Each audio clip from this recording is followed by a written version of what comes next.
Objection!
Alright everybody, hello and good evening and welcome back to Phoenix Wright Ace Attorney. Am I coming through okay?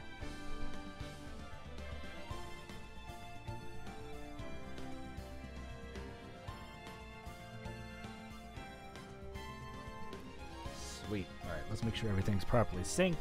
A, B, C. 1, 2, 3.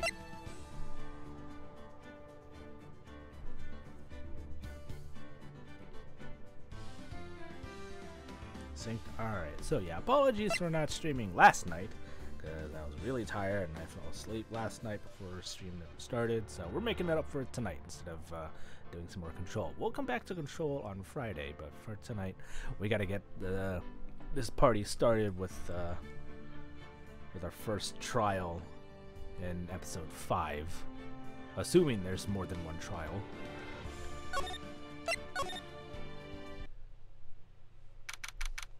Also, I'm going to need a quick question on my choice of refreshments here. I've got half and half iced tea. Well, half iced tea with lemonade, half and half. Or I got strawberry lemonade.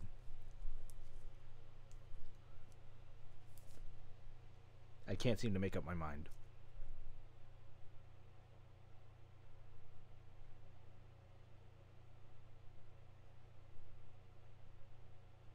Strawberry lemon. Okay, thank you. Let's take a swig of that real quick. That's some good stuff.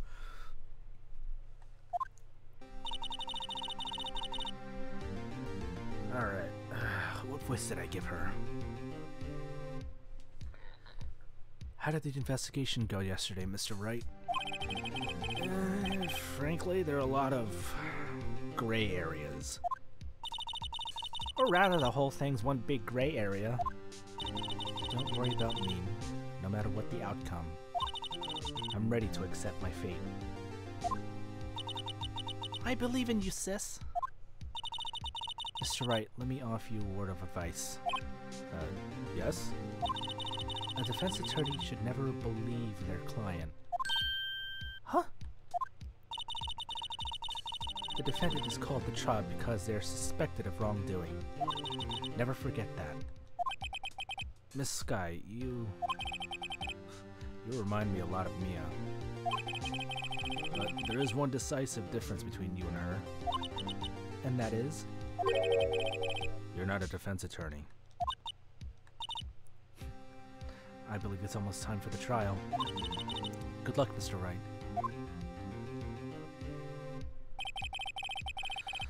My first trial without a Fae helping me. No one's gonna bail me out this time. Mia... I'll be alone in there. So I have to discover the truth all by myself. Let's do it, Mr. Wright. I'll be with you the whole way. You're not Maya, but you'll have to do.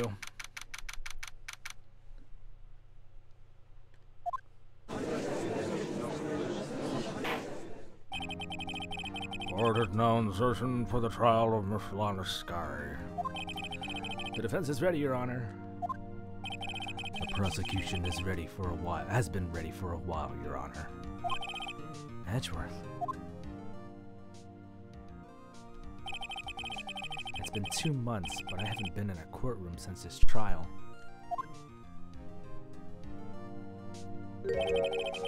I hope that personal feelings will not be part of the proceedings today, Mr. Wright. Huh? I will choose the path I think is right, regardless of what those around me might say. The judgment to be made here is in our hands, not those of anyone else. Well, Mr. Edgeworth, your opening statement, please. Chief Prosecutor Lana Sky has committed an unpardonable crime. Not only this, but she was rash enough to commit it in the prosecutor's office lot.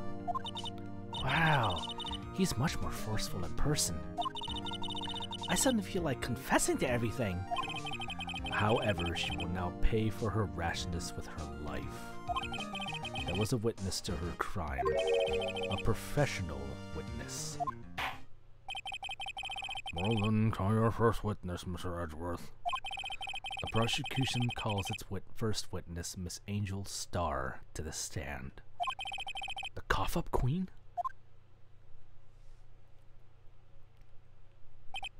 I see you somewhere. You ordered caviar lunch, right? Oh, caviar! I've eaten caviar before. The judge is really wolfing it down. Ah, and for you, I have a Fiesta Bowl. Thanks. Will the witness state her name and profession? Ah, and you, sir? Did you order the fingerprint lunchbox? It's too early for lunch. Your name and profession, please. Well, Your Honor, how does it taste? This is why I've been worried about the caviar. It's so tasty it hurts! I always thought your caviar would taste like pickled tapioca. What the heck does pickled tapioca taste like? Name! Profession! Now! Me? The name is Angel Starr. Don't go forgetting it. I find myself running Lunchland these days. Is that what you wanted me to say, Mr. Edgeworth? Very well, witness. Please describe the incident to us. The prosecution will wait. I'm not finished eating. Hurry it up! Well, Mr. Edgeworth, as you know, we usually call on the police to provide a description of the crime. Your Honor, as Mr. Edgeworth has said to the court, I am a professional. Huh? What exactly does that mean? Until 2 years ago, Miss Angel Star was a special investigator with the police. Really?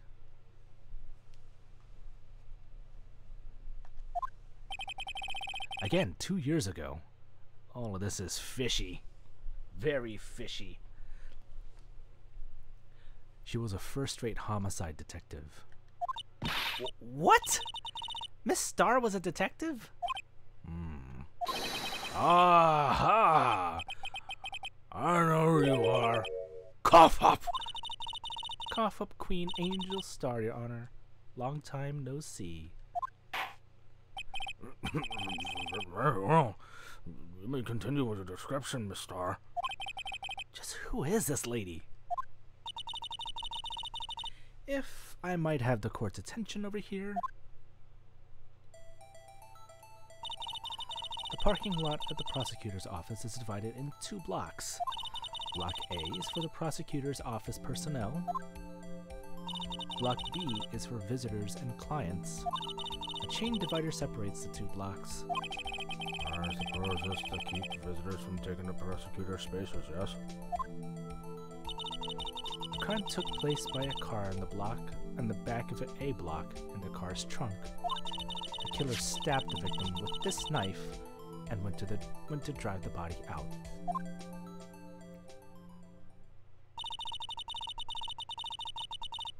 Unfortunately for her, there was a witness and an arrest was made on the spot. Just who was this valiant witness? Why, it was me, Your Honor.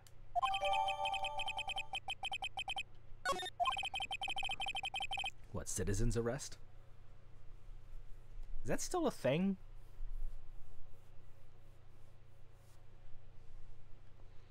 Witness, did you see the very moment of the crime?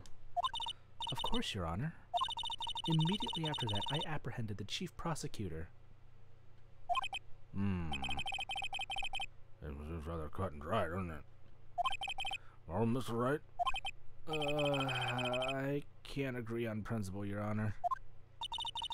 It seems that some poor losers are unwilling to accept the truth, Your Honor.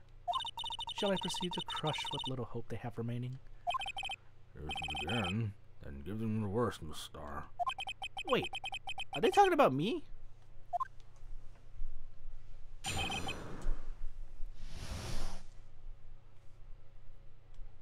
Here we go. Somehow I always knew a day like this would come. I was on my way to deliver a lunchbox to my boyfriend when I sensed something. Perhaps it was my finely honed detective's intuition at work. Through the wire fence, I saw the chief prosecutor standing next to a garish car. Pretty sure that's Edgeworth's car. The chief prosecutor was holding a knife in her right hand. She then thrust the pointy tip of the knife into Detective Goodman's chest.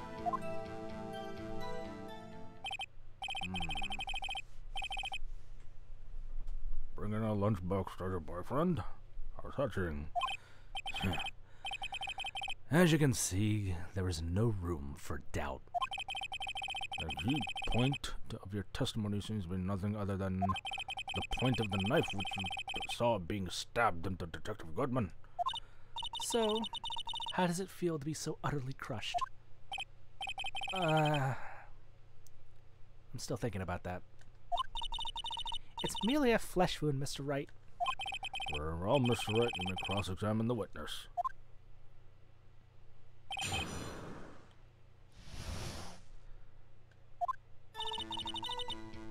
Alright, hold on. What's my evidence first? We got the ID, we got the trophy, we got the knife. No prints. The parking lot stub. I don't know why this would matter. Autopsy report. Died within an hour and a half of 4 p.m. But it says... Oh yeah, that's right. I found it like... it says an hour and a half of 4 p.m. So it would have been 5:30, not 5:15, which everyone says it would have been. I have no idea what this is. Property of Lannis. Okay, so that's her phone. Made to her sister Emma at 5:18 on the day of the murder.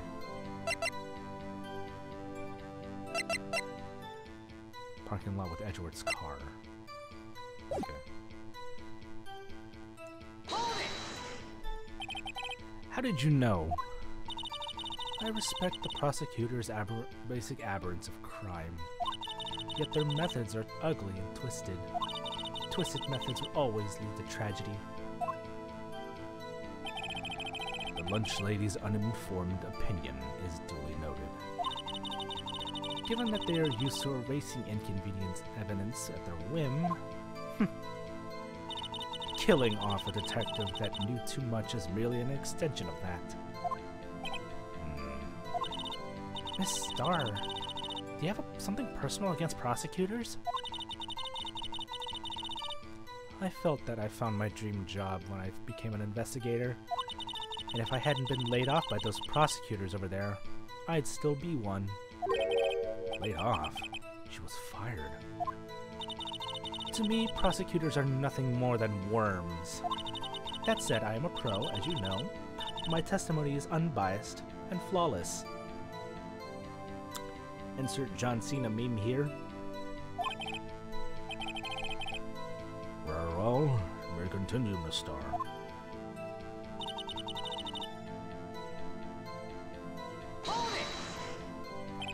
This boyfriend, he's the detective?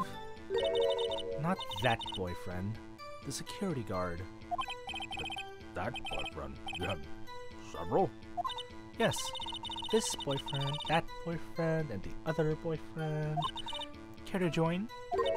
The yet another boyfriend position is still open for applicants. I'll stick with the lunches, thanks. Note to self, the judge had to think before replying. The security guard room is in the lot in A block. It's up on the second level, so you can see everything from up there. That would be the room with the security sign. Incidentally, did you bring your lunch boxes by car? Since I am a visitor, I'm parked in B block. So, she was in B block when she witnessed the crime.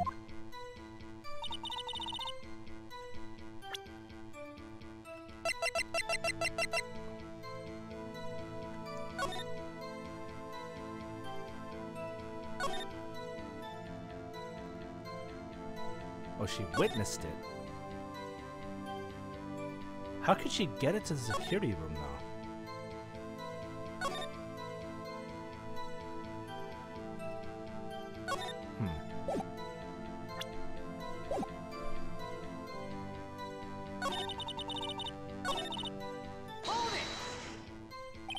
You sensed something? Are you saying you had a premonition of the murder? It felt like... how would you say... Oh, yes. It was like the feeling you get when you view a pumpkin chock full of seeds. Huh? I have no idea what that means. Speaking of a detective's intuition, wasn't the victim Mr. Bruce Goodman also a detective? Yes, well, he was like a young cheese. Young cheese? A pale white cheese, not yet tangy with experience on the streets. A greenhorn. You could have just said that, lady. Come on now. Your food metaphors are a little heavy. Then it must be hard, yellow, and sharp as a tack. Yeah, with the odor of an old cheese match. In any case, there, in the lot, felt something stirring in the back of my mind. Through the wire, okay. Through the wire fence I saw the chief prosecutor standing next to a garish car. By garish car you mean... Mr. Edgeworth's car, yes. Mr. Edgeworth's? Incidentally, the knife with which the victim was stabbed was also Mr. Edgeworth's. Wasn't it? Indeed, it was. I'm gonna start calling people young cheese now. An odd character. this is. And the person you saw, are you sure it was the defendant? I saw her from no further than 30 feet away. I am certain it was her. If she's telling the truth, we're doomed. Let's just do what we can. Even if we don't have any proof, we can always nitpick. Witness, in your testimony, you clearly stated the following. Prosecutors are nothing more than worms. Ergo, you are a biased witness. You might want to keep those silly opinions to yourself in the future, rookie. Huh? Rookie? Unless you're willing to risk the consequences of doubting me. I'll fry you like a fritter. Crispy on the outside, chewy on the inside. That was inspiring. I believe I've heard that tagline somewhere. A tagline elsewhere. You could cry plagiarism? I may be relegated to the lowly post of lunch lady, but my instincts are honed. A photograph? You took this? The moment I witnessed the crime, my reflexes took over, and snap, I took a picture. In fact, one of my lunch boxes is rigged with a camera. Why would you have that? I suppose that's more exciting than just hanging it around your neck. Why would you have that?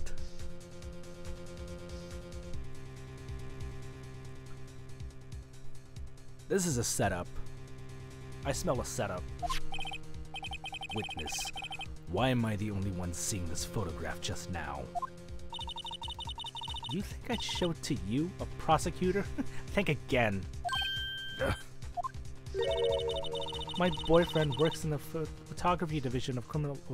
My boyfriend works in the photography division of criminal affairs. Oh, this is most certainly the defendant.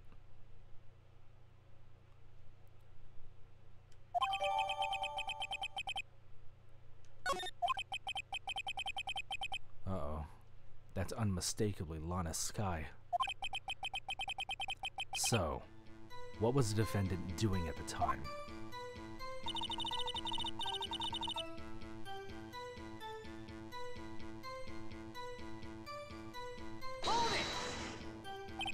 Tell me more about this knife that the suspect was carrying.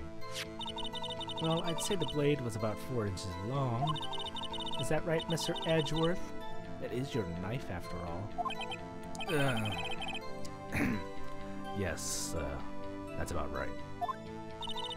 Prosecutors are, by nature, well-versed in the location of a man's vital organs. I'm sure it was easier than boiling an egg for my egg salad surprise set. You can't testify to her ability to kill an egg, I mean a person! Perhaps a chicken salad set would be would have been a better metaphor. So, the defendant was holding a knife. What then?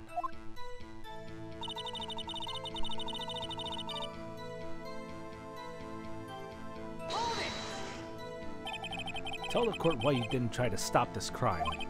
You did see her raise the knife to strike, no? The defense is a phone.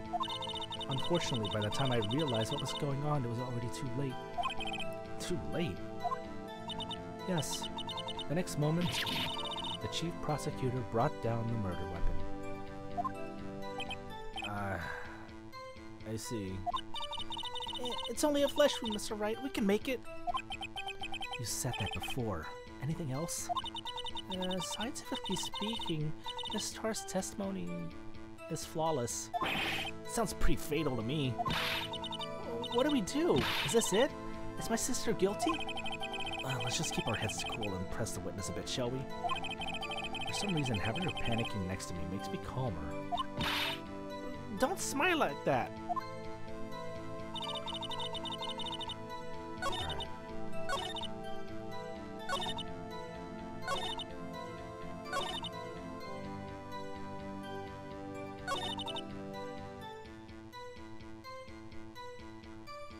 Right hand.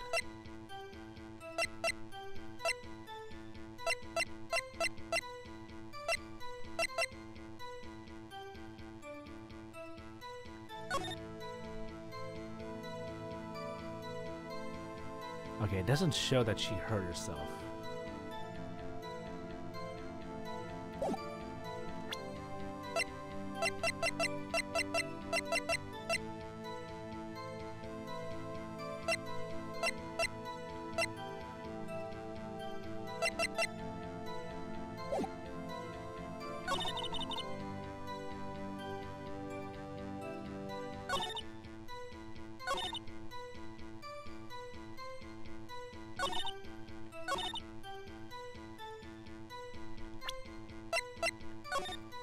Safe scum.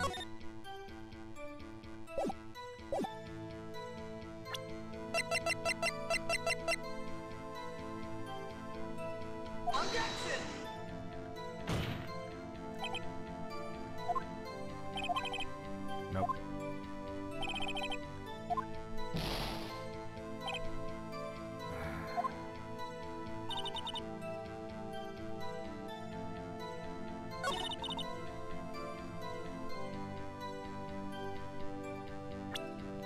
Do I have any significance about that?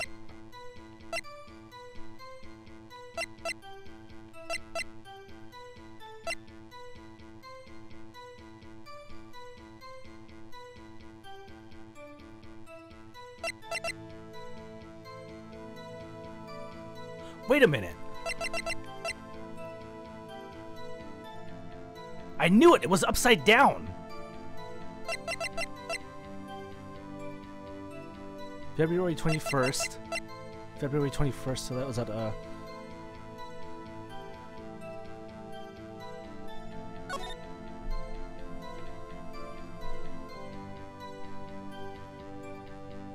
would that be? SL9?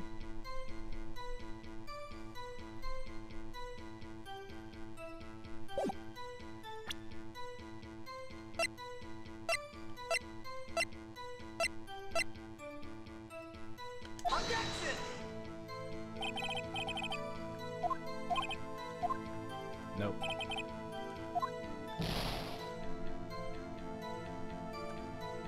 Okay, so that's something that to remember.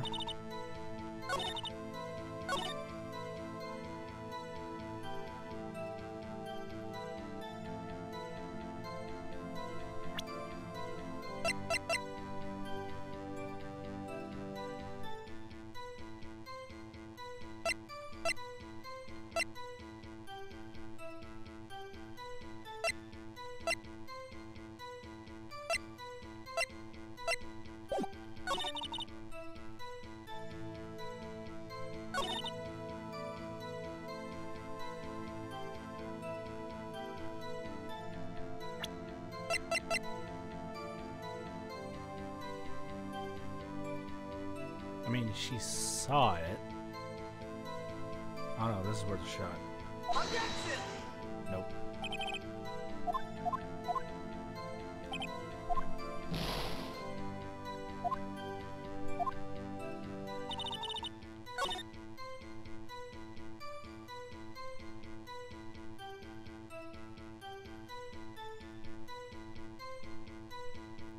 And how'd she know it was Goodman?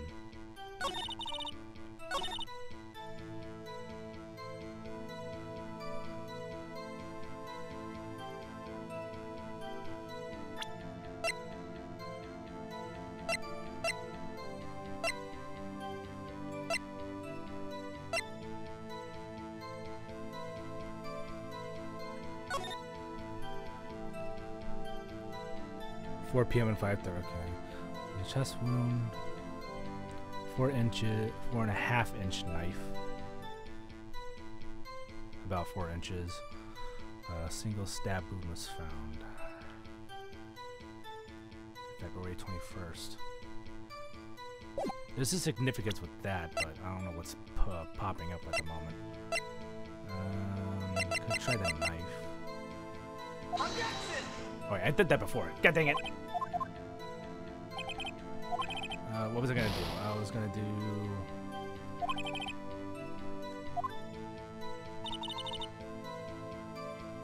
the ID.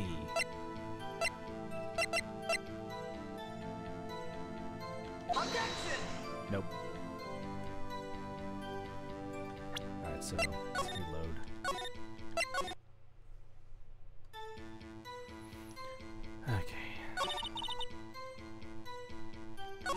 This is a tough one.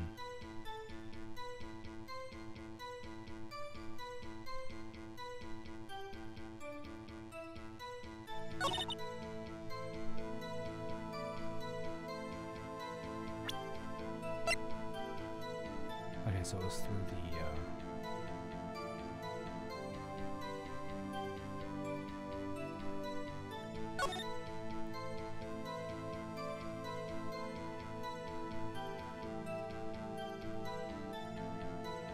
yeah, she was wearing gloves, so no fingerprints.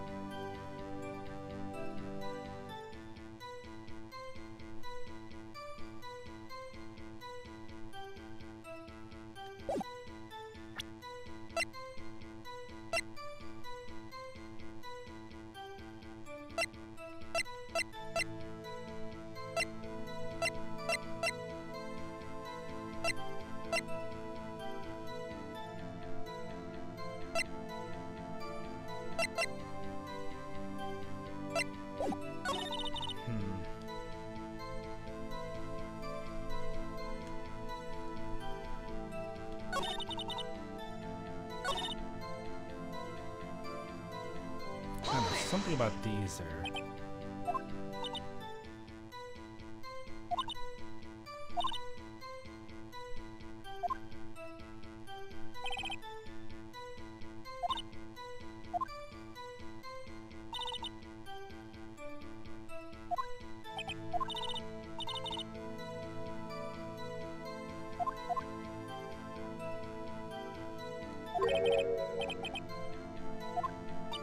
Yeah, it's something about those, and they keep mentioning 2 years ago.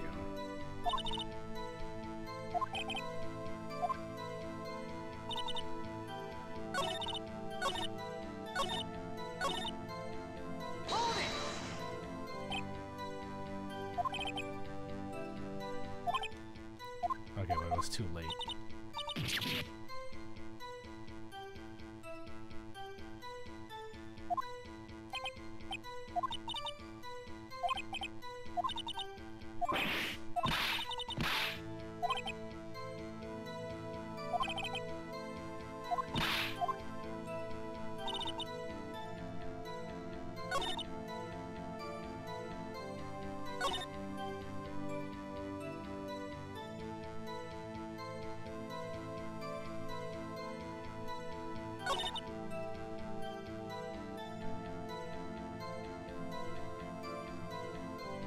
Garage car, Edgeworth.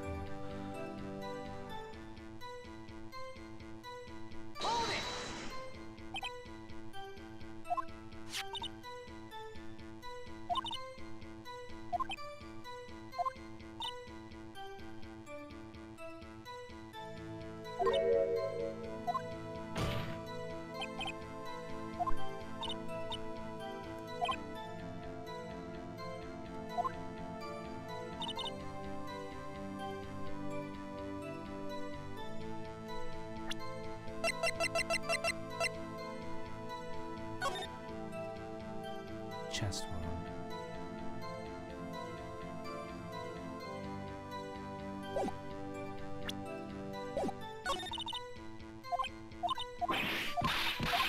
Yeah. Don't tell me I'm already stumped on the first cross-examination.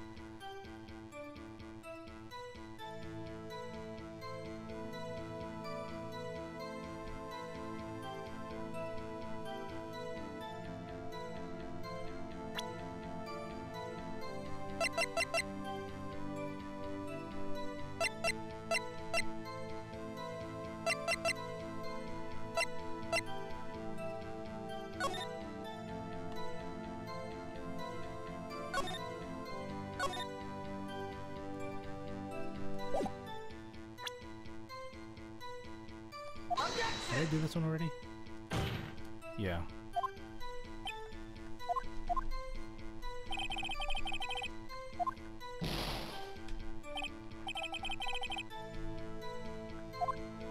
I might need a hint.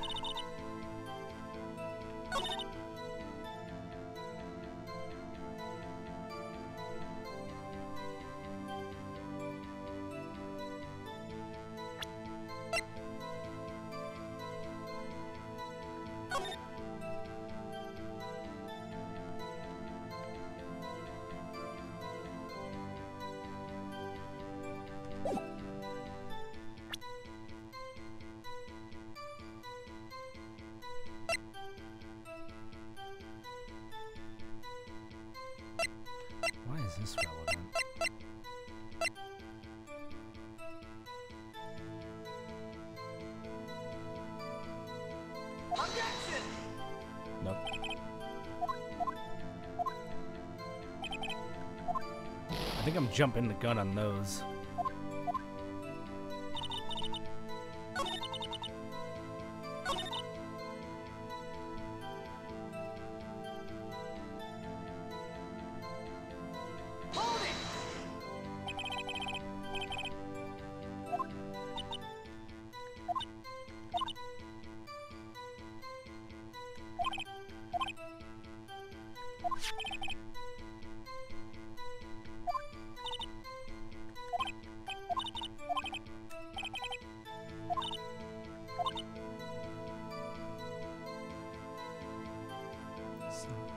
Something stirring in the back of my mind.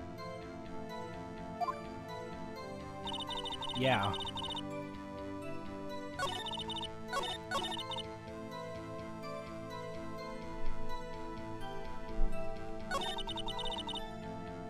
This one was talking about all her boyfriends. We just pressed her on that one. And talking about the garish car, which was Edgeworth's. The knife was like mentioned those 4 inches. And she stabbed it into his chest. Yeah.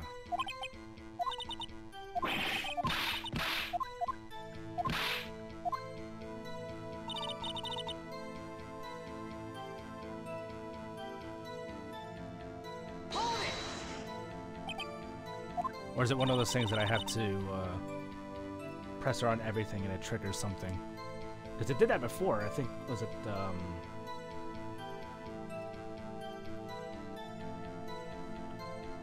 present the photo, the one that she took?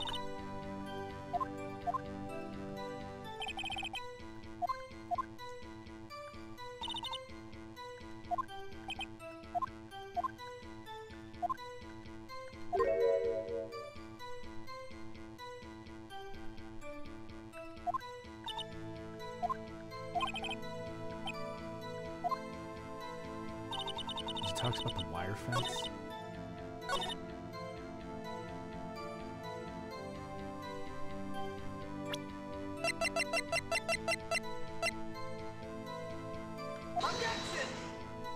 Nope. That didn't work.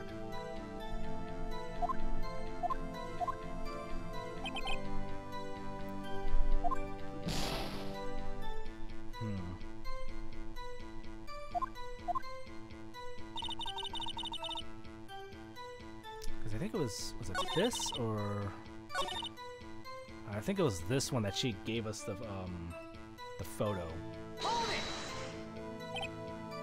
Yeah, tell us why you didn't stop this crime. She brought down the murder weapon.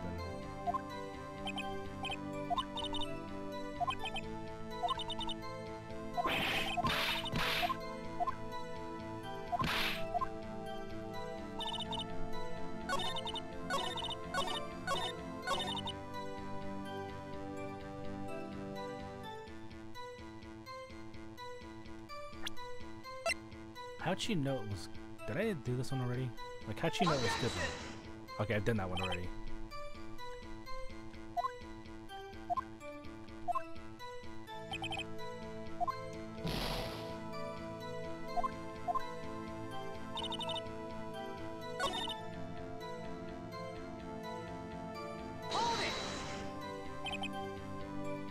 Yeah, this is what we talk about the knife when she mentions like 4 inches.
a lot of the things that I'm thinking about, I think I'm jumping the gun on. So I just got to get past this before I can start like making use of the things that I have in my mind, which is pretty much writer's block.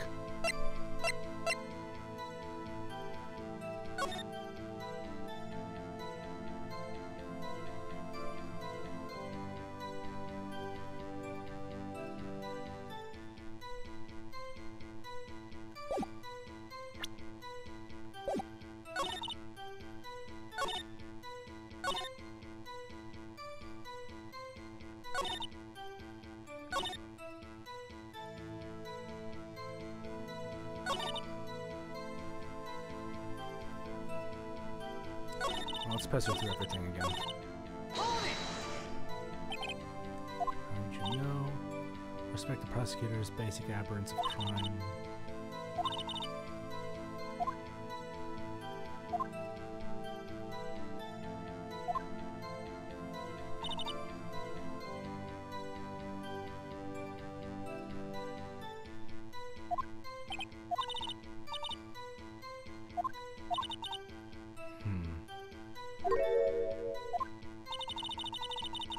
Alrighty.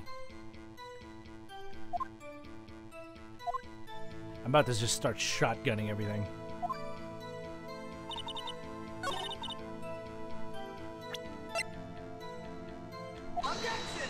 Nope.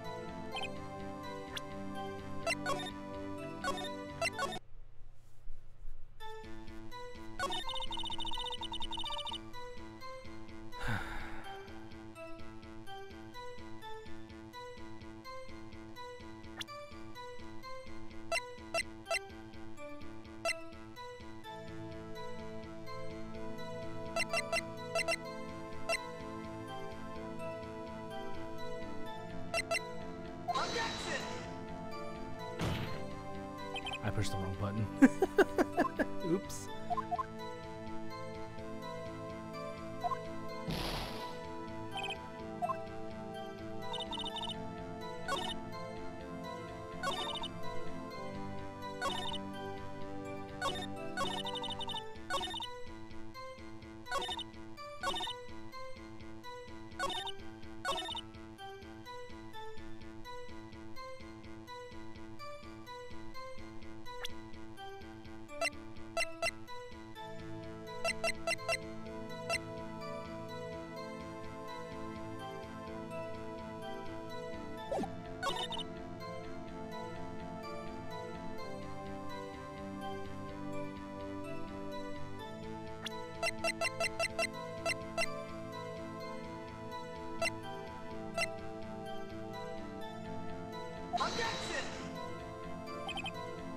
Nope.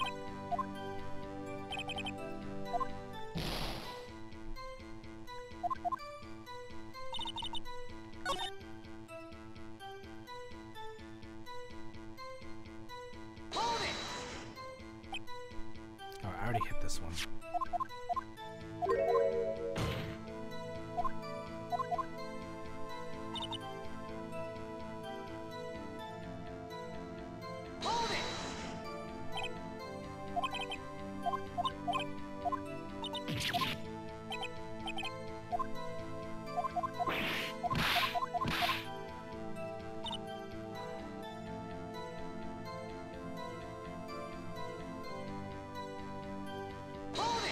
Why? This is like, those ones are standing out.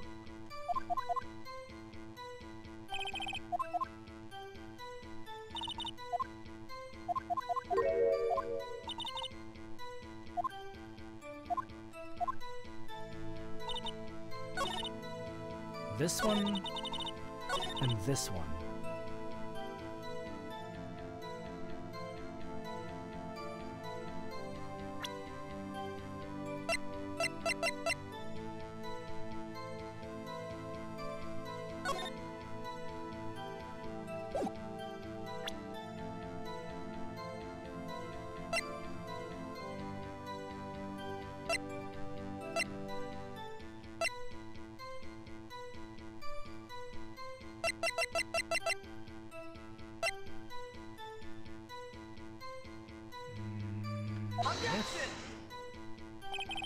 didn't miss much. I've just kind of been like thinking and kind of shotgunning.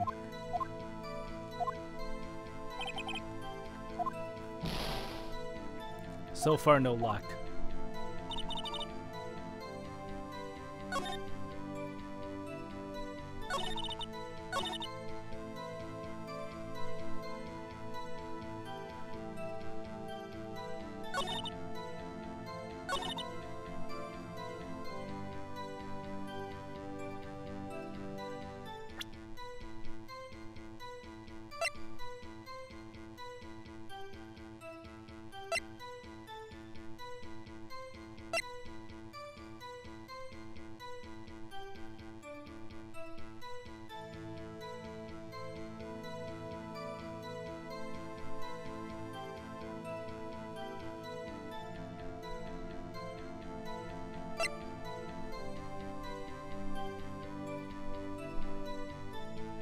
Photo? Okay.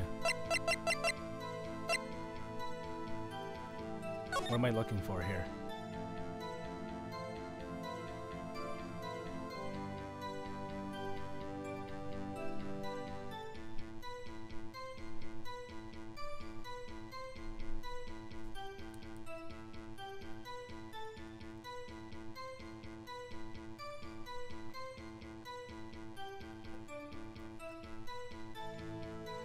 Present it.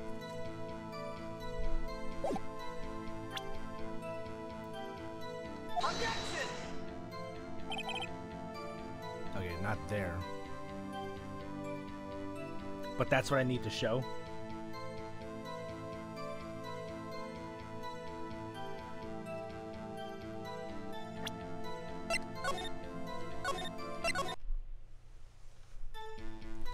I think I just need to find the right spot for it.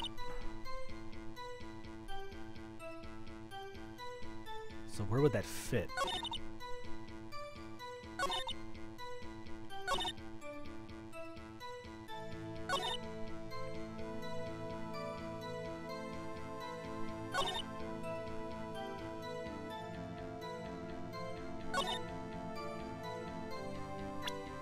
But in the picture, she doesn't have the knife in her hand.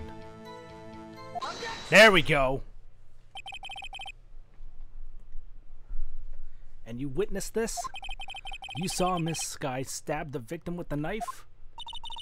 As I've already said, yes. I swear it on my finest salmon swirl lunch. I'm sure that is a fine lunch. But isn't that odd? Look at this photograph. Does it make you laugh? This is the photograph you took the very moment of the crime, is it not? Then why is Miss Sky not holding a knife? There we go. I kind of figured it out. Mr. Edgeworth, your thoughts? Objection. That had to be the weakest objection ever, Edgeworth. Oh, speaking of, I watched a couple of episodes of the anime, and it's fucking hilarious. These guys are airbenders.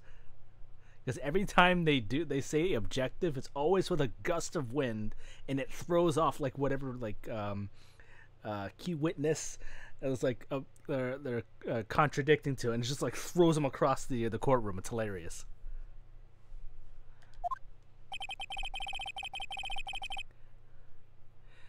Yet it was still stronger than your feeble mind. If your ever feeble mind, right? What do you mean, Mr. Edgeworth? This photograph was not taken the moment before the stabbing. This was taken the moment after the stabbing. Objection! And how can you tell that? Blood splatter. Huh? See the dark crimson stains in the prosecutor's coat? I can't really tell because it's black and white! Exactly! Yes, it's hard to tell, but this could be blood. Well, Mr. Wright, I see no problem here. No problem, except you! Mr. Wright, are you going to just sit there and take that kind of abuse? You got a better idea?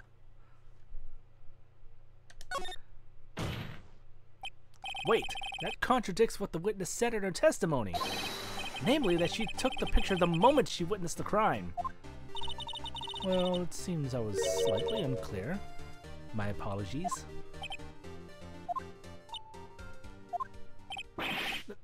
That's it? If you run out of lunch, you order seconds. Problem solved. What does that even mean? If you don't like it, try ordering a jumbo-sized lunch from the get-go. Good advice. I'm not sure I understand it, but good advice. I didn't have time to stop her. Prosecutor Sky was cold, calculating, like a robot. That doesn't look like the face of a cold robot. It looks like a crime of passion right there. She killed without pain or remorse. It was a premeditated murder. Objection! How was it premeditated? Exactly! Look at the chief prosecutor's hands in that photograph. Oh? Are those gloves? Surgical gloves, made of thin rubber, most likely. Why would she have those on?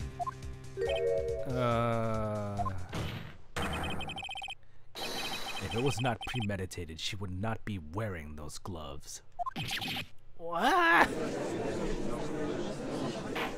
But she hurt her hand. These gloves do seem to tell a tale of premeditation. Premeditated murder, a serious offense. Witness, add this to your testimony.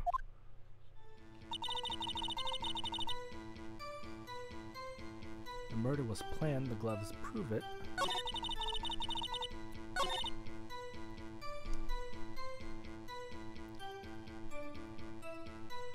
Planned, how? Or why? Save scum.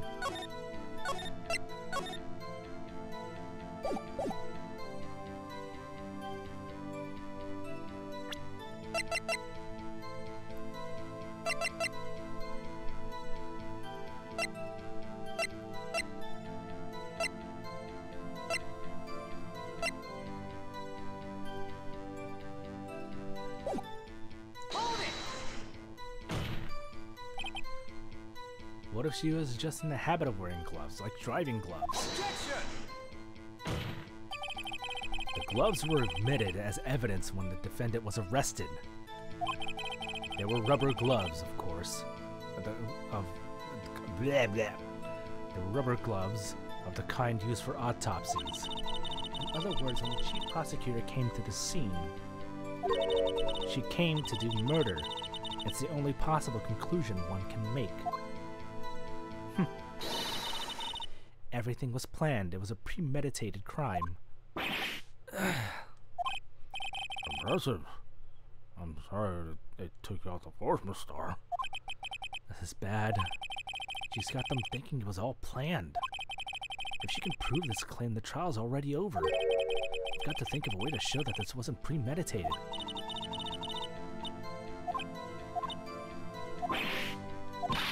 Yep. There's all the same stuff that she had said earlier. Okay. Okay.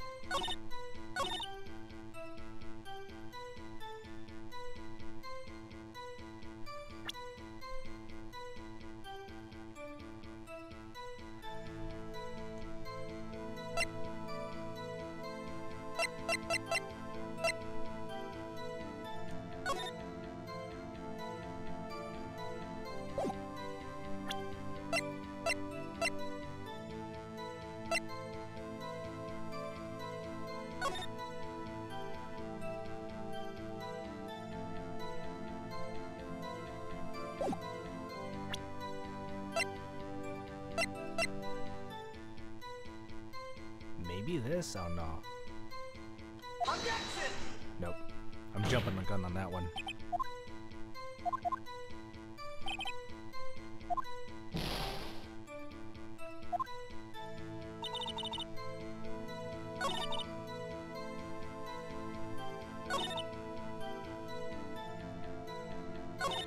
No, it's gotta be this. But what?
premeditated.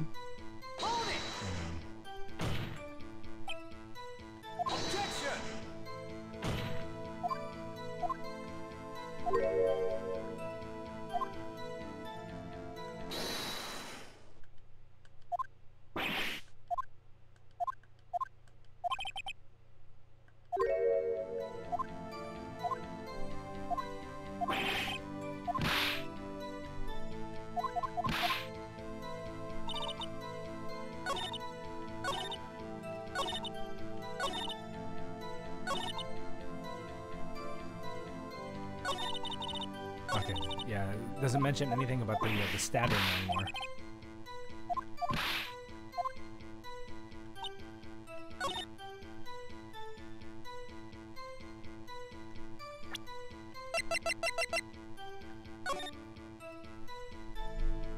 Single stab wound. I mean, I could probably press on the discrepancy of the knife. Hang on. I don't even know if that's in the testimony anymore.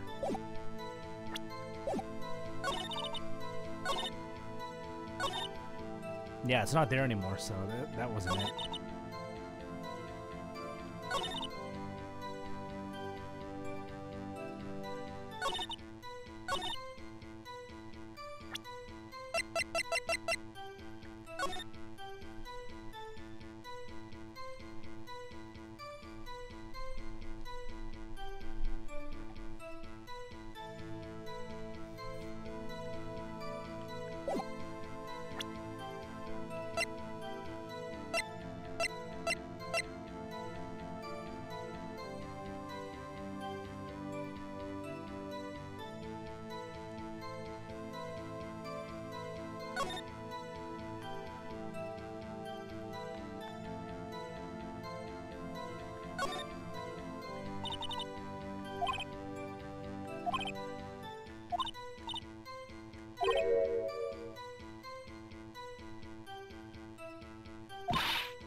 Autopsy doesn't make it sound premeditated.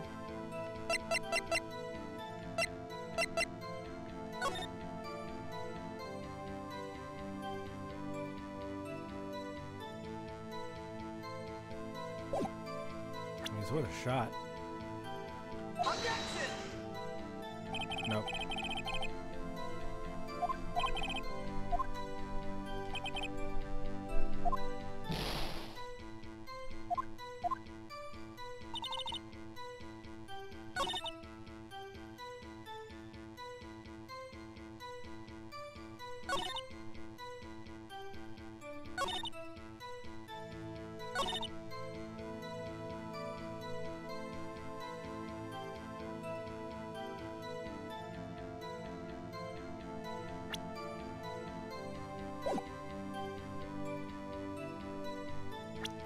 See, no,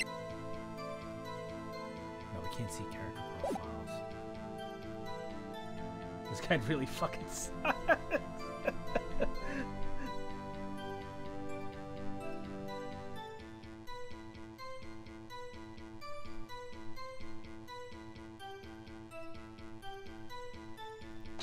Maybe. Yeah, we've already got that one before.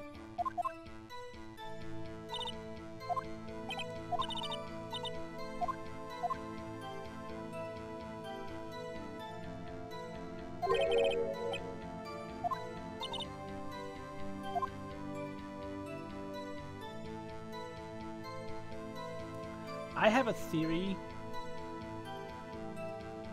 but I don't have the evidence to back it up. And with what's going on right now, I can't really pin it on her.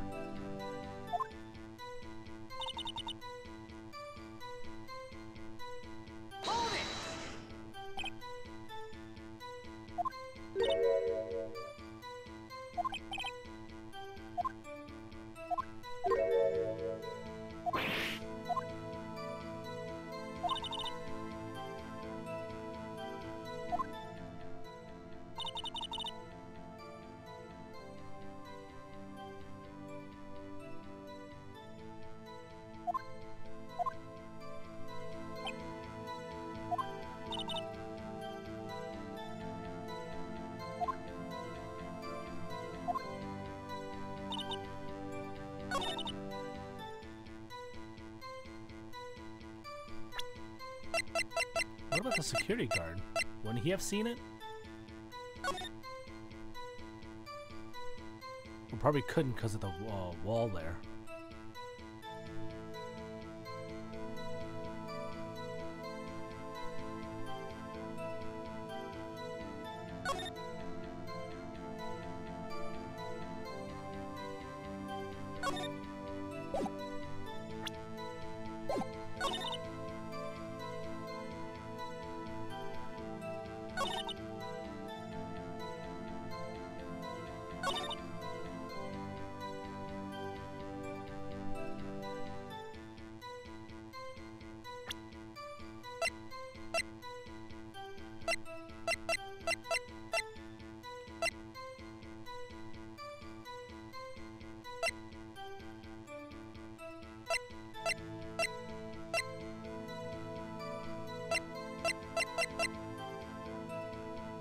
I have no idea. Yeah, that didn't work. Alright, hang on, let's reload. Okay.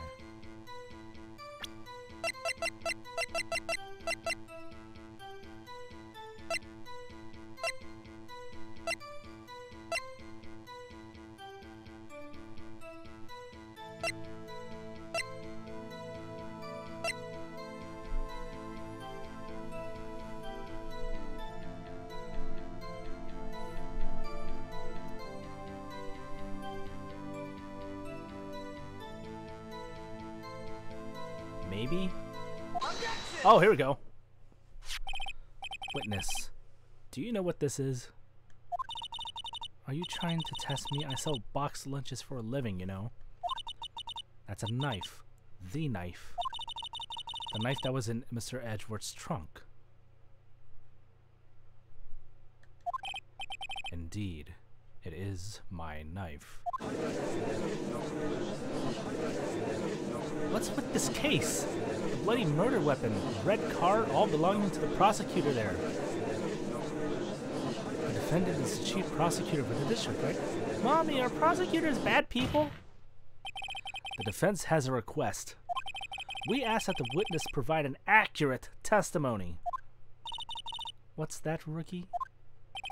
In your testimony, you stated that Lana Skye planned this murder, and that's why she was wearing those special gloves. Seems like a natural conclusion to me that the gloves do indicate planning. However, why would she not also prepare the most important thing, the murder weapon? Oh. This knife just happened to be in the trunk of that car. Ladies and gentlemen, if you're going to plan a murder, you don't forget the murder weapon.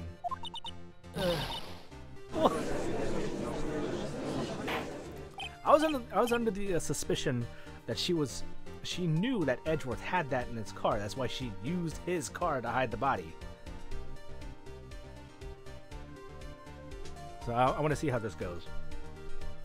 Order, order, order.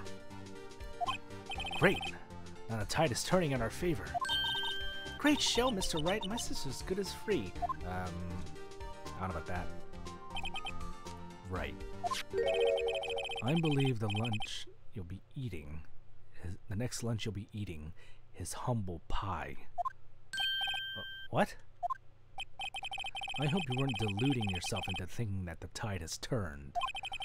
Not over such a trifling detail. But this shoots a hole in the whole premeditated theory. Bah. The prosecution would care less if it was premeditated or not. The only one who seems to care is that lunch lady over there. The defendant, Lana Skye, murdered a detective with a knife. That is the only thing the prosecution needed to prove. Nothing else. Very good, Mr. Prosecutor. I suppose you think you're clever now. But you know as well as I do that she planned on killing him. It was planned. Why are you so, adamant about that? If it wasn't, why would she have been wearing... I believe I'd like to hear her testimony again. Witness, please tell us only what you saw, not what you thought. How dare you! My powers of deduction are not to be underestimated. Really now.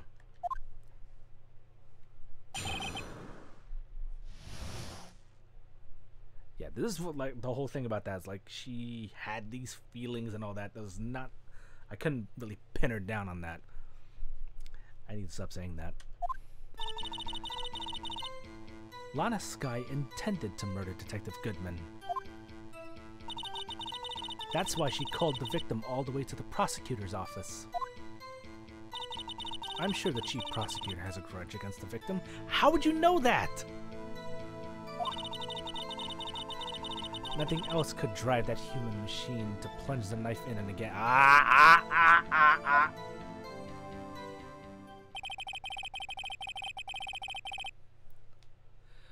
The victim was summoned from the police department to the prosecutor's office. That does sound a lot like premeditation, doesn't it? If so, if I ordered pizza, does that mean I'm planning to kill the delivery boy? In any case, the defense may now cross-examine the witness. I gotcha now, bitch!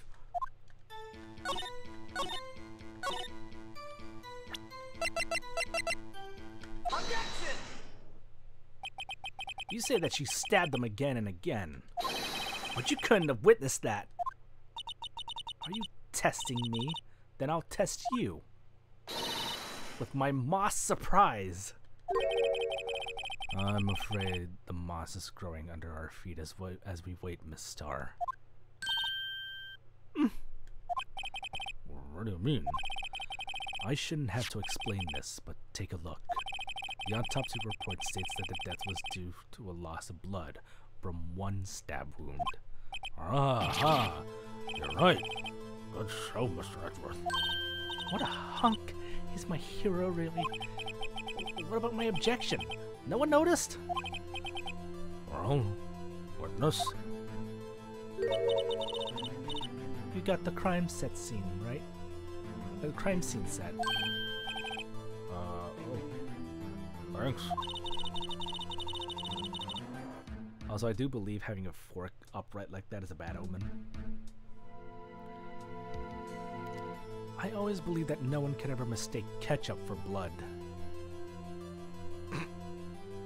Tell that to Johnny when Solid Snake tried that. But now I realize that such mistakes are possible. So, you're saying you mistook something for blood. When she lifted her knife, I thought I saw blood at her breast. Splattered blood from her victim. That's why I thought she must have stabbed him at least twice. Then tell us what you saw that you thought was blood. Testify.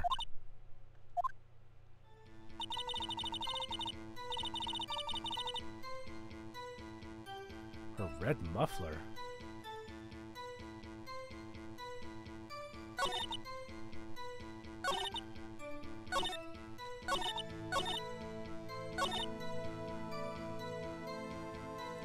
I'm gonna press her on all of these, but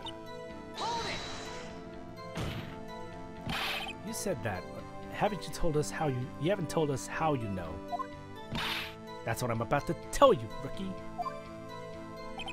I believe what you just said was a mere prelude to the stories she's about to tell. Try not to interrupt her again. Rookie. Never interrupt the storyteller. It's like pulling a bun out of the oven half-baked.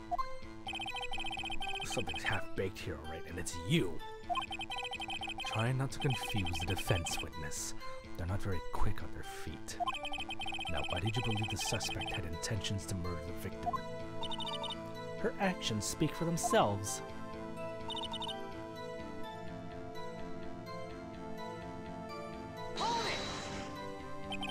You have no proof that Miss Skye called him there. You have no proof that she didn't.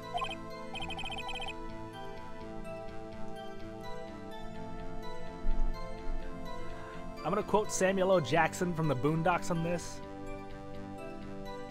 The absence of evidence is not the evidence of absence. Mr. Edgeworth, thoughts? There was no record of a call made on the defendant, Miss Lana Sky's phone. She might have written him a letter. Come on! You could have tried a public phone.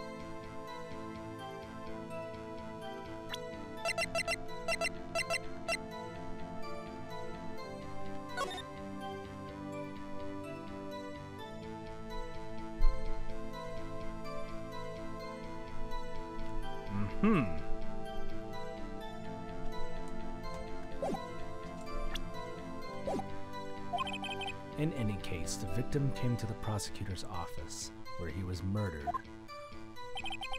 I'm sure he had a reason to be there. Witness? Why do you think it was the suspect who summoned the victim that day?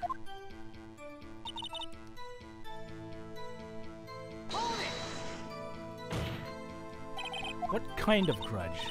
Well, I wouldn't know that. Of course you don't! It's because she didn't have a grudge! Rookie. I have a lunchbox here. Now, what's inside? How am I supposed to know? See? We agree that there's a lunchbox here, but we don't know what's inside. A person's life is like a lunchbox with pretzels. Don't you agree? Oh my god, this lady is giving me a headache. I get it. That's why my lunch was so salty. This judge isn't very good with metaphors. The suspect had a grudge against Detective Goodman. Will you tell us on your basis for thinking this? It's simple. What is... Her red muffler? Yes, like a scarf. The chief prosecutor always wears one around her neck. So she can be easily hanged at a moment's notice, I suppose. She's right.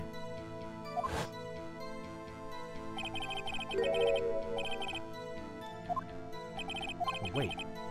Isn't it odd that you mistook that for splattered blood? Oh, people often mistake my own beard for a bib. A judge with a bib. That's why this place feels so much like a kindergarten sometimes. Actually, I do think I saw some traces of blood on her chest. However, the autopsy report is clear on this matter. There is only one knife wound. Apparently, Miss Starr isn't exactly sure of her own testimony. Mr. Wright, this is our chance! Chance for what, I wonder? Miss Starr has turned out to be as short-tempered as she looked when we met her. Challenging her abilities as a detective really set her off. The short wick burns out the fastest. It's a scientific fact. I wonder, won't it depend on the size of the candle? I mean, add more wax, and even a really short wick would burn longer. Obviously, more scientific testing is required. Wait a minute.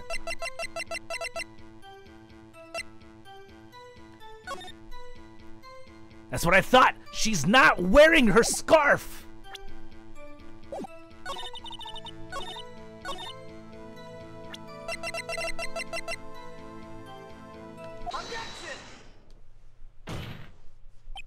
Miss Starr, I demand an explanation. The witness is clearly not suited for detective work. What? The suspect was not wearing a scarf or muffler of any kind when she stabbed the... Are you trying to rain on my parade, Edgeworth? That was my objection! Prove it yourself with this photograph. Huh? But that can't be! Only a professional lunch lady would be so utterly clueless. Congratulations. Perhaps you finally found your true calling in life. Harsh words, but good. In the end, Mr. Edgeworth prevails. What was my objection? Chopped liver? But it was there. A scarf. No, not that, but something red, really. Well now, where were we? The witness has given us an entertaining interlude, but back to business. What? Very well. Witness, continue your testimony. You saw the crime and apprehended the suspect. Tell us about that. Very well. I do remember some things accurately, at least. Ultimately, we couldn't shake the most important part of her testimony. The most important part? The part where your sister stabs the victim. This next testimony might just be the moment of truth.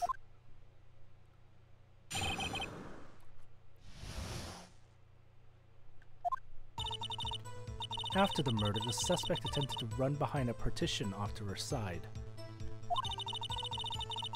I quickly caught her, explaining her rights to her, and arrested her on the spot.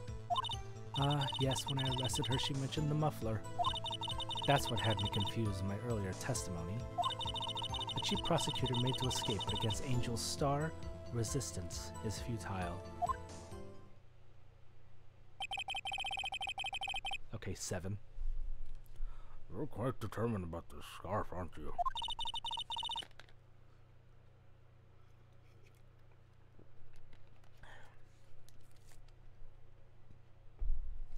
I strike like a snake and bite like a cobra. No wonder I don't like you that much. That's me, Angel Star. That wasn't a very good metaphor. First of all, cobra is a kind of snake. Don't bother me with details unless you want to get bitten. No thanks. Note to self, Mr. Wright is weak against poisonous snake bites. The chief prosecutor tried to resist, but her efforts were in vain. She knocked my hands aside and knocked over an oil drum. Oil drum? Hard to imagine. Oh, she's beautiful, but deadly. A predator, this one. A leopard woman. Yeah, venomous. Very well, Mr. Wright. Your cross-examination, if you will.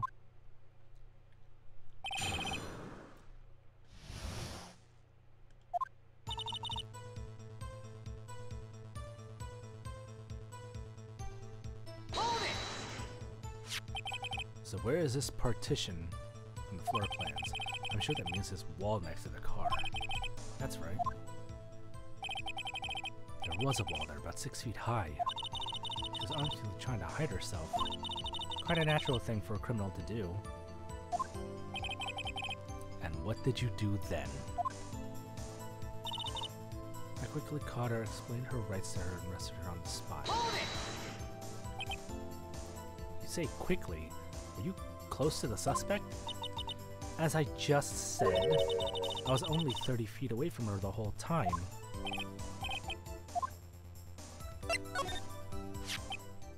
I'd like to see this on the floor plans, just to be safe. The Lunchland car was... She was a visitor, and thus she was parked in B block. So you witnessed the murder from here? I would make it about 30 feet from the car, yes. Is that correct, Miss Starr? Yes, that's right. But there was a 10-foot fence in front of you. I went over it, of course. Amazing! A marked-up queen lunch lady athlete indeed.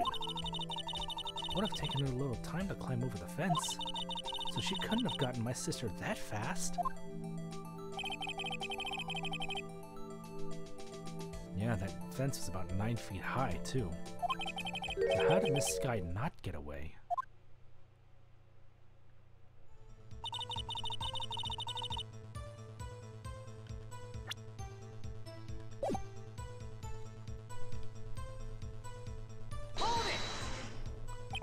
She mentioned the muffler? What exactly did she say? If I remembered exactly, I would have told you in my testimony. Cheeky. Anyway, all I heard her say was the word muffler. Just that one word? So, what you heard wasn't the suspect talking to you, but to someone else? Yes, the chief prosecutor was talking on her phone. Her phone? She can't mean...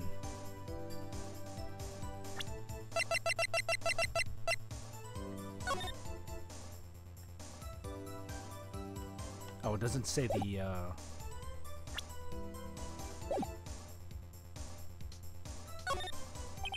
My phone, do you mean this cell phone discovered at the crime scene? Yes, ultimately. Ultimately. my memory. It's like a salmon having upstream, you see. Oh, the court doesn't say, Miss Star. Chief Prosecutor first attempted to use the phone hanging on the wall. On the wall? That's right. Near the car, there was an emergency phone on the wall. Apparently it was out of order. And so she used her cell phone? Indeed, the emergency phone was out of order that day. Good witnessing, witness. Good witnessing? Whatever happened to good testifying? You should, of course, add this to your testimony. Things I do to please a rookie defense attorney.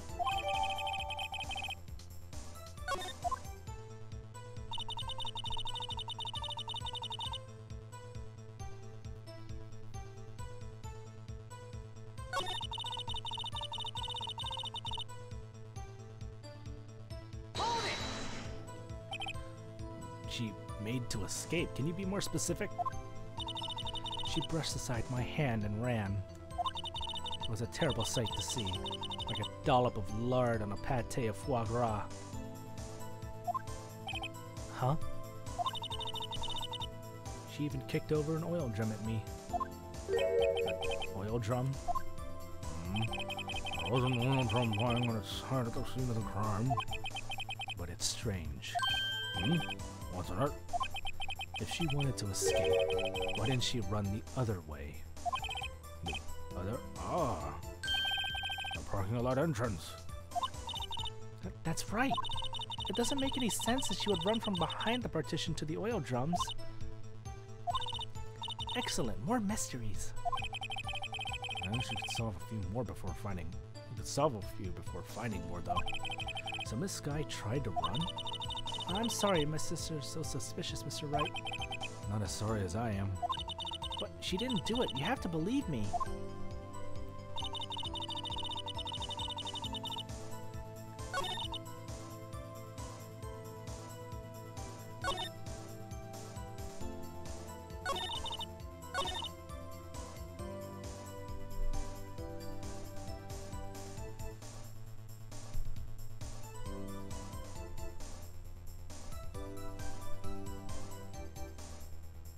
Okay, so she ran to one side, rested her on the spot.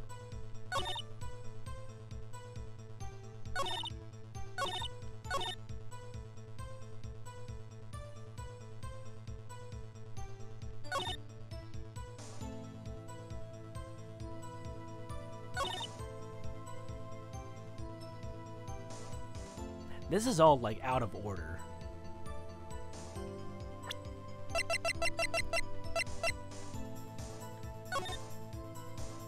Because the phone is on, the wall phone is on one side of the wall, but the oil drum is on the other side.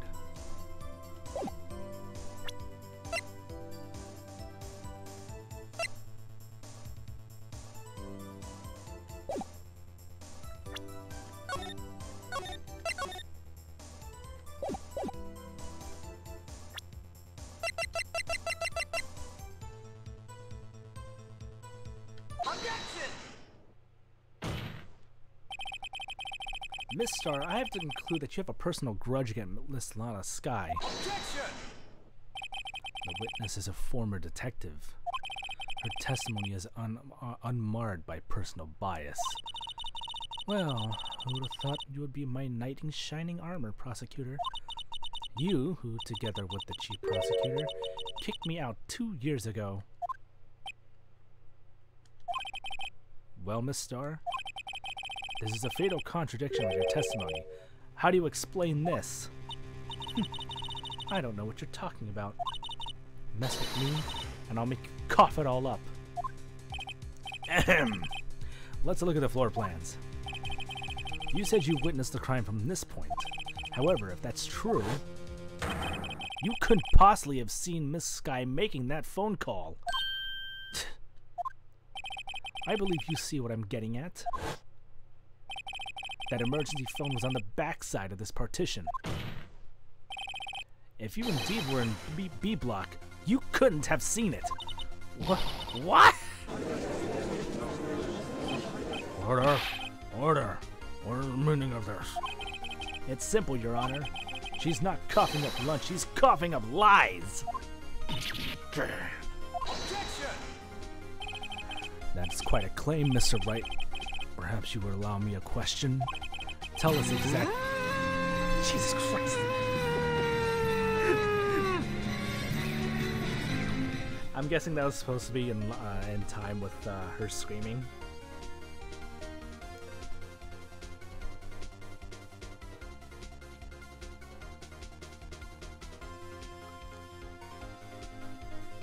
That's what I thought.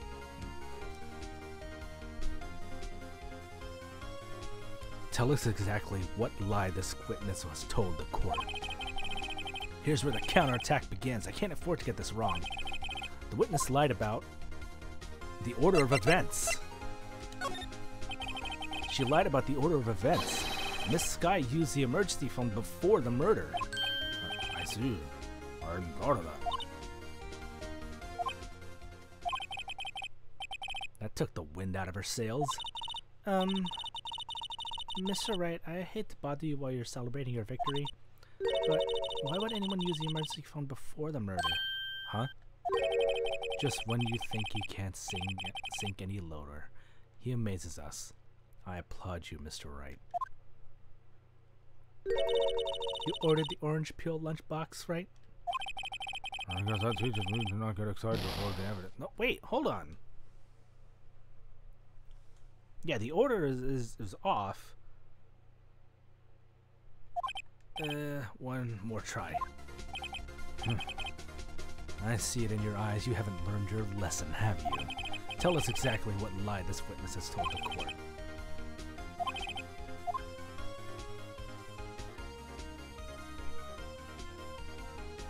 There we go, where she saw it. Or no. Miss Sky tried to use the emergency phone, but it was out of order. What is significant about this fact? Nothing. Therefore, it would be pointless for Miss Starr to lie about it. Pointless to lie? I see. But say the witness did actually see Miss Sky using the emergency phone. It would mean Miss Starr witnessed the crime from a different location. Different location? Now, that's a pointless lie if I ever heard one. Before you call my lie pointless, at least let me tell it. Let me ask a question to our clever wordsmith, Mr. Wright. Just where was the witness when she saw the crime? All the testimony we've heard until now points in one direction.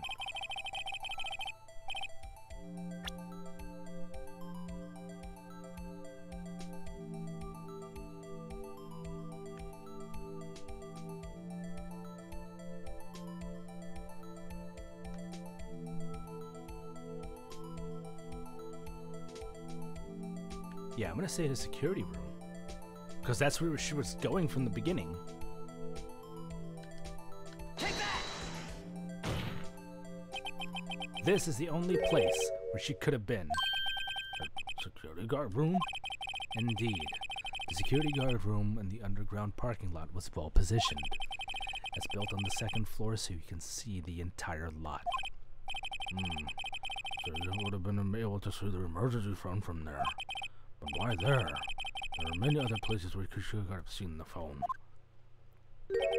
Not in this case, Your Honor. The witness not being part of the prosecutor's office couldn't park in A block. The only place where she could have seen the crime and the back of the partition is here. I remember in your testimony you said you brought a lunch to your boyfriend in the security guard room, yes? Well, Miss Starr, how many years have I been getting the better of men? To think that the tables could be turned. Today a man has got the better of Angel Starr. Order! Order! Witness, what have you done? You must be a detective, you should know better! I'm not turning back. The guilty will be punished. And I'll do what I must to make sure justice prevails. The guilty? She talking about Miss Sky? Mr. Wright, doesn't this strike you as odd? Why did Miss Star lie? It doesn't make sense. Huh? She could have just said she saw the crime from the security guard station. It wouldn't change anything. Exactly. This photograph tells all. It was the defendant who stabbed the victim. The truth still stands. Objection! No, it doesn't, because that's on the other side. It still stands. I disagree, Mr. Edgeworth. What? If a witness is found to be lying, they're guilty of perjury. She knows this. She wouldn't risk that without a good reason. So tell us what her reason was, Mr. Wright. Huh? Me? Who else? Mr. Wright, let's review what we know.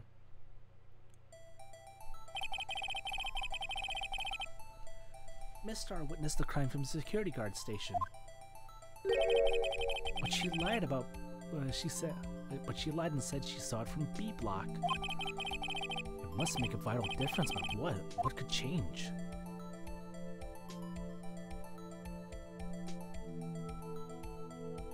The angle of view to the crime. Why the angle at which she saw the crime occur would change. Angle? What do you mean? Well, the security guard station is on the second floor, and, she would have some sort of more 3D view of the crime. And this is important. Why?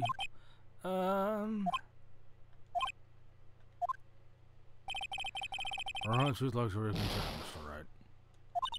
Mr. Wright, let's review. Okay.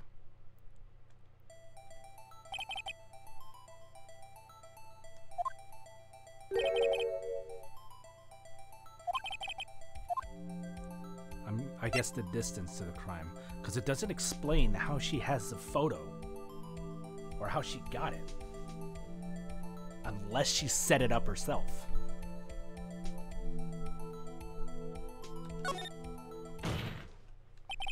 It changed the distance between her and the scene of the crime. Objection!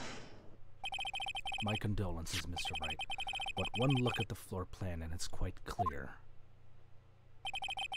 The distance between the scene of the crime and the guard station is 30 feet. I don't see how that would change what she could see. Objection! What she saw is not in question here. What matters is the time it would take her to reach the scene of the crime. Miss Star, you witnessed the crime from the security guard station. Now, how long did it take you to go from there to the scene of the crime where you arrested Miss Sky? Well, witness? You. Yes? You ordered the squid wheels, right? Calamari. The quality of my lunches has gone from low to inedible.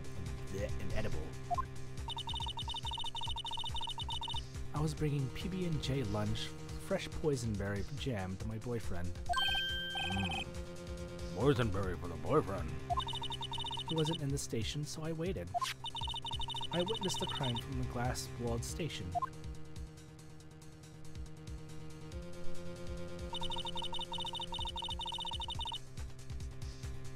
What the hell are squid wheels?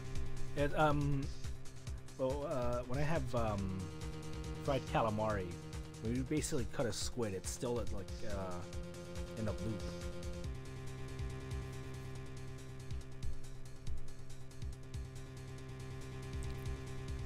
And before I knew what I was doing, I found myself running towards the scene. But the door was locked. I couldn't open it.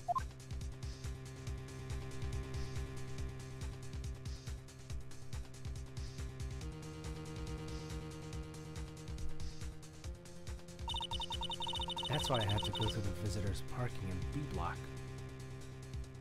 That would have taken you a hell of a lot longer though. Nah, don't knock it. Fried calamari is amazing, especially with some what do you call it? God, it's escaping me because I just had fried fish yesterday. I want some calamari. I got duck instead of mixed seafood for my Thai lunch today. Cocktail sauce, that's what it is. That's quite a detour.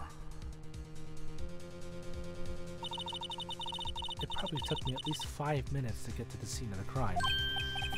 5 minutes? This changes things considerably. But it was that woman over there in the defendant's chair who stabbed him. I know it. I have photographic evidence. I swear it. I swear it on my finest plastic spork.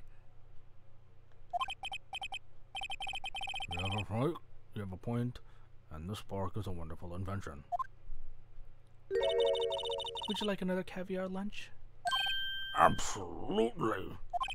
Uh-oh. Mr. Wright, you have to do something. Do I have any evidence to stop this? Yeah. Objection! 5 minutes between witnessing the murder and the arrest. Think about it. You could make pasta in that amount of time if you like it al dente. I've got lunches that tie pasta into knots, Frickie. A 5-minute blank. Isn't that strange? Strange. If you were a criminal, what would you do in 5 minutes, Your Honor? Well, I guess I'd flee the scene. Hey, don't get the wrong idea. I didn't kill anyone. But you have the instincts of a killer. You would run, but this time was different. Miss Skye dawdled at the scene of the crime. She even had her picture taken. No true criminal would act this way. It's inconceivable.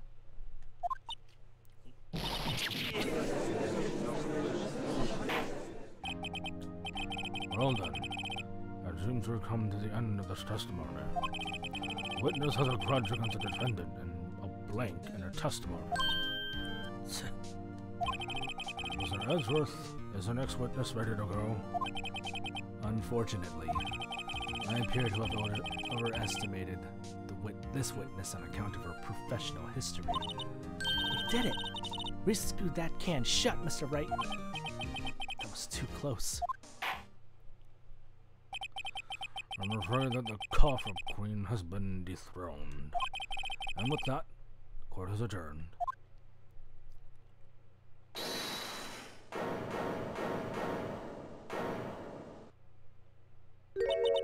Mr. Edgeworth, you ordered the squid wheels, right? That's the one she tried to foist off on me. I prefer not to take the defense team's leftovers. Anything else to say? I might be able to save you. I have decisive evidence. What was that? Is this another one of our trick lunchboxes? My apologies, but we have no further questions to ask of you, Miss Starr. Ah. Is this your jumbo lunchbox?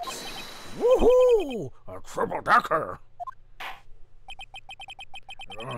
Out of the turns of the witness's determination, I'll one more request from her. Let's hear about this decisive evidence. Excuse me while I go to Like the Lunchland motto says, you won't be disappointed. What's she gonna pull out of her lunchbox this time?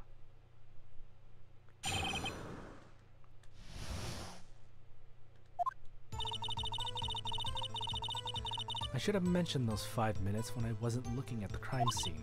And now, to the matter of the victim's shoe. Did I not bring this up? No, you didn't, bitch.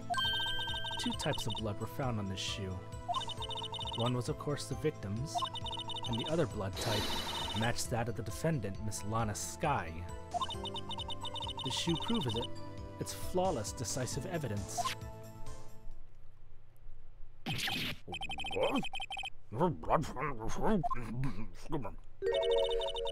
Try Lunchland for all your lunch and decisive evidence needs.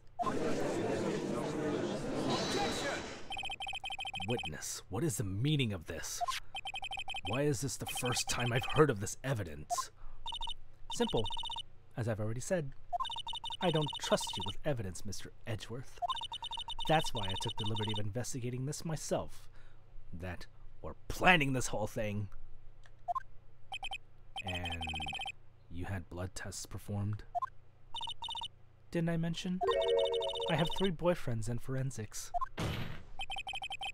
In any case, Your Honor, I cannot accept this as evidence. What? You must know the 2 rules of evidence law. Rule number 1. No evidence shall be shown without the approval of the police department. In other words, this shoe is illegal evidence, at least for the time being. Is that right, Mr. Wright? It seems so. Edgeworth sure is celebrating. Not so fast, Mr. Edgeworth. Don't forget, I used to be a detective. As I mentioned previously, this shoe has already been tested by a member of the forensics department. As you can see, it was approved by the police department as of today. Even the general public can produce official evidence, Mr. Edgeworth. Is that right, Mr. Wright? It seems so. Edgeworth's looking pretty sullen. You could at least study some evidence law, really. The prosecution's complaints notwithstanding, it appears that this evidence satisfies the first rule of evidence law. However, it seems that you have another count against you, witness. Anything to assure that the guilty are properly judged.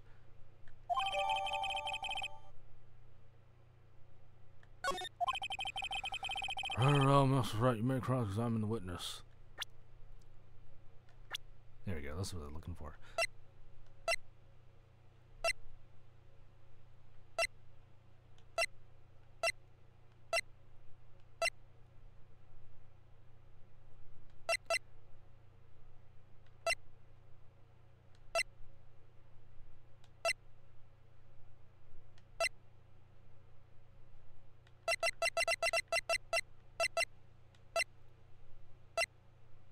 Somebody see what I'm kind of getting at here?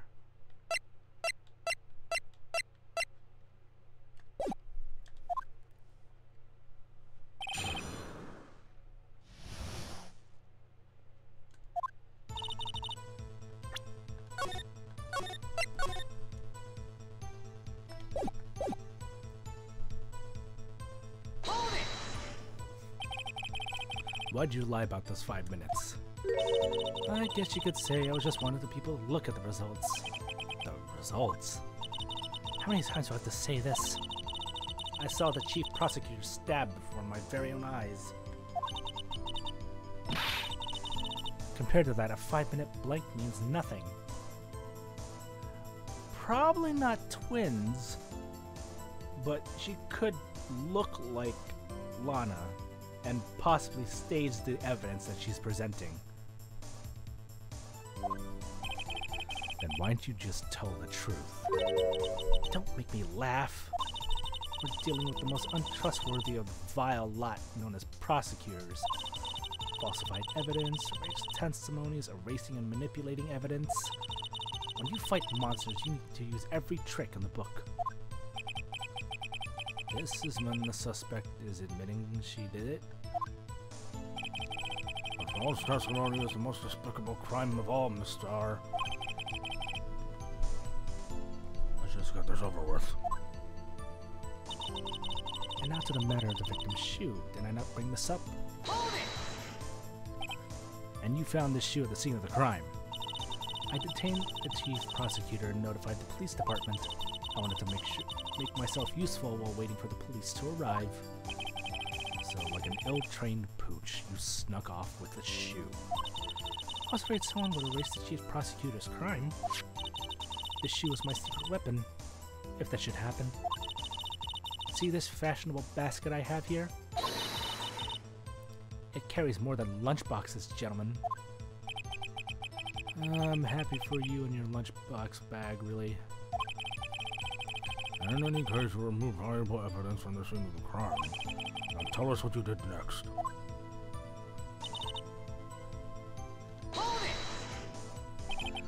So you brought it to the forensics department. If you're going to submit something as evidence in court, you need it approved. To do that, evidence must be analyzed by a forensics expert. And She got away with her little coup because she used to be a detective. Who doesn't appear to have bloodstains on it? Well, the man was stabbed after all. And that blood belonged to the victim, Detective Goodman. As I said, there were 2 types of blood found on the shoe.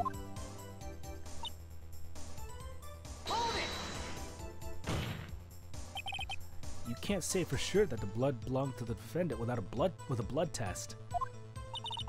You claim to know something about blood tests, Rookie? Huh? Well, speak up. Well, blood comes in 4 types, A, B, O, and AB. However, you can't tell blood from a test whether it was committed in you can't tell from a blood test whether a murder was committed in cold blood.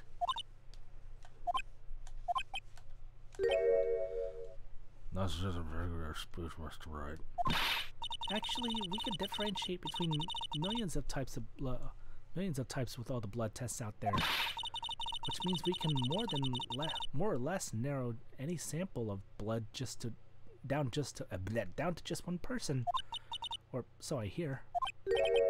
That's pretty specific. If I had a little more time, I would have gotten DNA test results, but they said there was very little doubt it could be anyone but Miss Lana Skies. So the suspect's blood was found in the victim's shoe. That ties her directly to the death of Detective Goodman. I was afraid he was going to say that.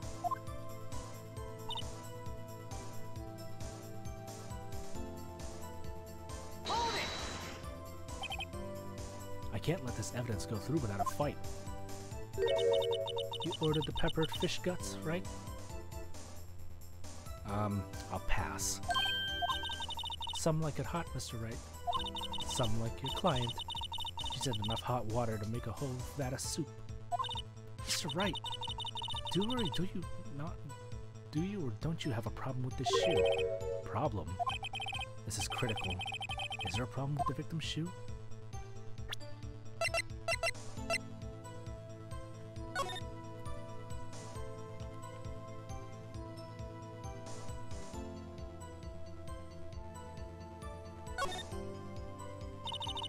That's blood. It's my sister's, right? It appears so. Lana's hand was bandaged and, when I saw her in jail. She must have cut herself at the time of the crime. Poor sis.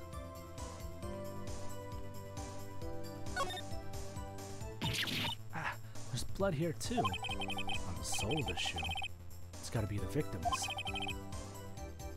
He must have stepped in a pool of his own blood. All this blood, it's horrible.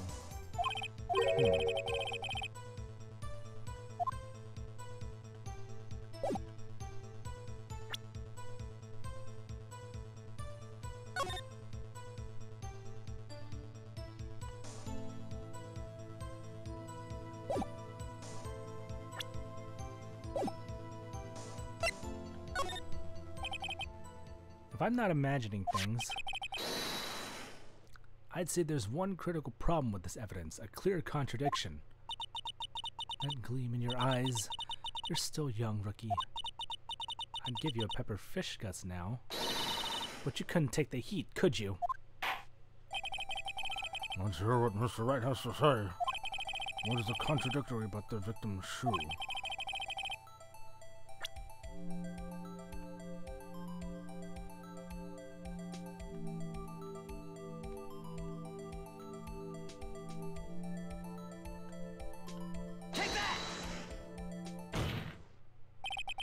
I wonder if you noticed, there's blood on the bottom of this shoe.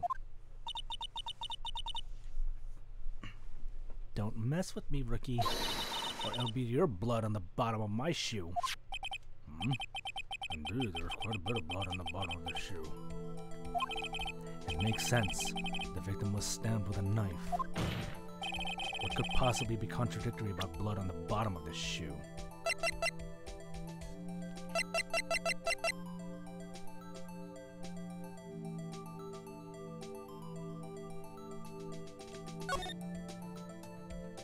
There's no bloodstains. Take that! The problem lies in the footprint. The footprint? footprint? Note that the bottom of the victim's shoe was covered in blood. Then, isn't it strange? Why weren't there any bloody footprints found by the scene of the crime? As you can see, there were no traces of any such footprints in the scene of the crime. That contradicts your claim about this shoe. Objection! This picture only shows part of the floor, so there could have been bloody footprints. Objection! Then where are they, Mr. Edgeworth?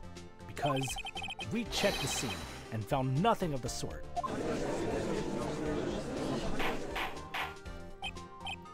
Order. Well, witness. What? Huh? Great going, Mr. Wright, but it's true that the lack of a footprint is a contradiction. But then we have to ask, why there wasn't a footprint? Oh, that's true. There has to be a reason why there wasn't a footprint. Think, Mr. Wright, think. Hey, I don't know why it's not there. I'm just good at finding contradictions. What?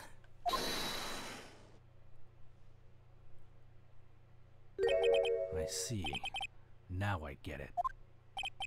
Get what? Our witness is more devious than I gave her credit for. We were hoodwinked to the very end. But she slipped. There is one vital hint to the truth in her testimony. What are you talking about? Think back to when she told us about apprehending the suspect. Tried to resist, but her efforts were in vain. She knocked my hands aside and kicked over an oil drum.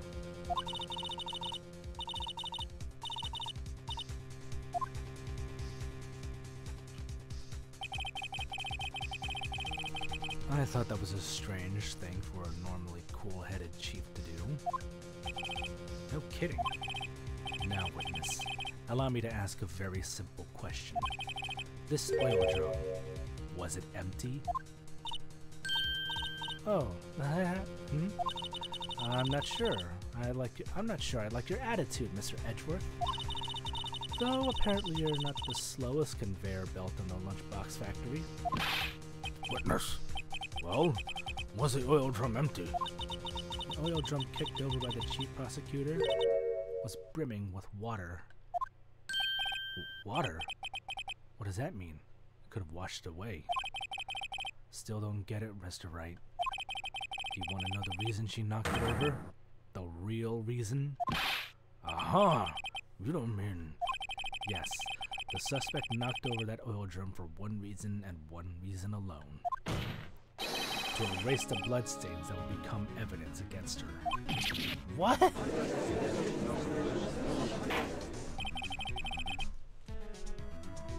ties things up quite nicely. The bloodstains left on the victim's shoes tie her quite clearly to this murder. I was wondering when you finally said that. Then after the deed was done, she knocked over that oil drum to erase the telltale signs. Why, that's a prosecutor's specialty. Erasing evidence. That reminds me, this guy's right hand was hurt. Didn't she say she cut herself when she stabbed him? So that's when my sister's blood got on the shoe? Well, I see no reason to prolong this trial. Mr. Wright, do something, please. What? What can I do? Your sister has confessed to the crime and she's tried to conceal it. What? Enough. There is no need for further debate. The verdict, Your Honor. Very well. But Angel Star is on the prosecution's side. She could have been lying about the water. Of course, runs the defendant, Miss Lana Sky.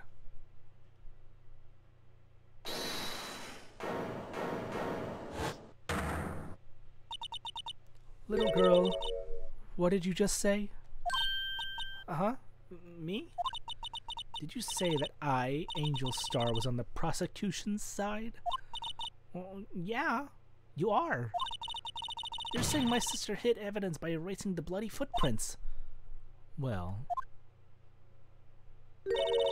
I thought you had your fill, but here you are, demanding a second helping.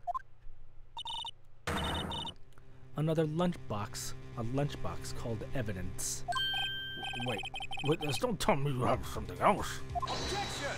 The time for deliberations is past. Any further comments and you'll be held in contempt of court. Your threats don't scare the cough-up queen. Look, how much evidence do you have? Jesus, woman!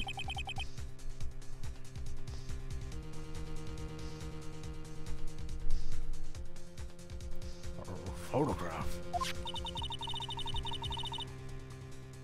I had it in case anyone had the gall to suggest that the white shoe didn't belong to the victim. I see no room for error in this evidence. Mr. Wright, wait, look at the asphalt in this photo. Hey, it's clearly wet. Erasing the last trace of doubt from the court's mind.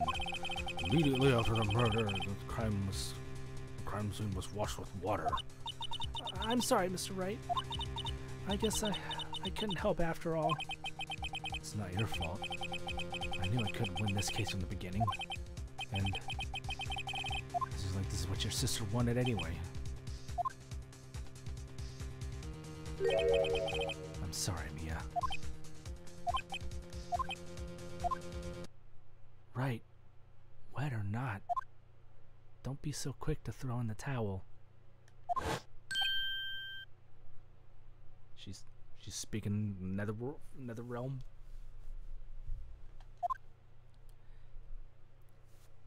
Get yourself up the asphalt and take another good look. Don't give up, not until the bitter end. This is the last piece of evidence. Very well. This time, I'd like to declare for a verdict for good. Objection! Your Honor, wait. What is it with you people? Can't I hand down my verdicts and proof anymore? Whatever it was, can it wait? No, you can't. Then it will be too late. Look at this photograph, the last one submitted. This trial isn't over until we give each piece of evidence proper consideration. So, Wright, are you saying that there's a problem with this latest piece of evidence? Yeah. I'll think later. Yeah, there is a problem. Right or wrong, I've got to go ahead with this. I suppose we've come this far. As you give every claim of her sake. Very well, Mr. Wright. Show us the court the problem in this photograph. What is that?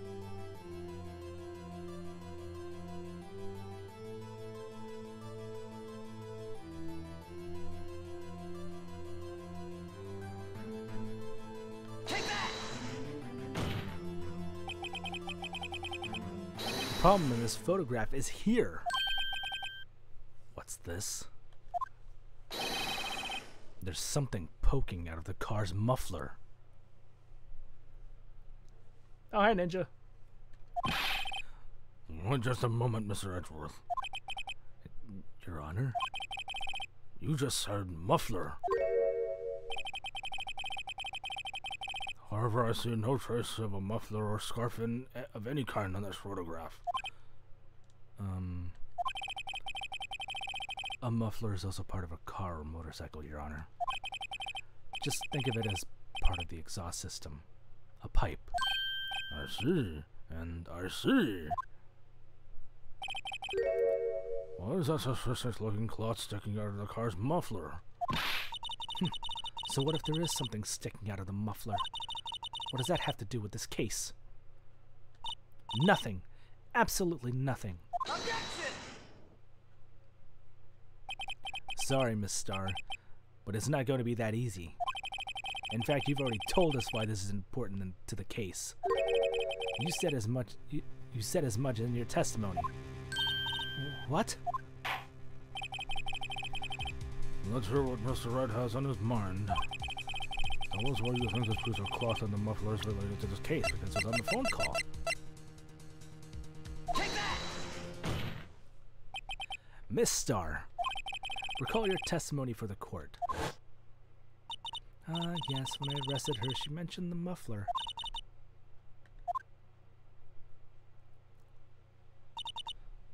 Muffler? Ah! Alright, hang on. I will do the honors.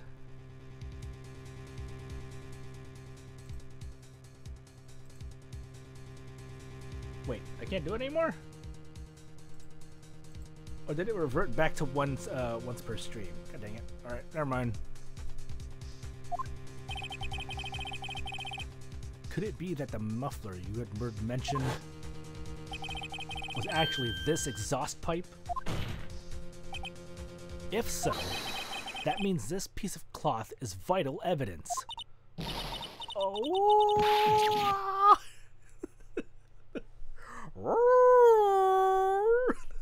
God, I can't do it with the way my voice is right now.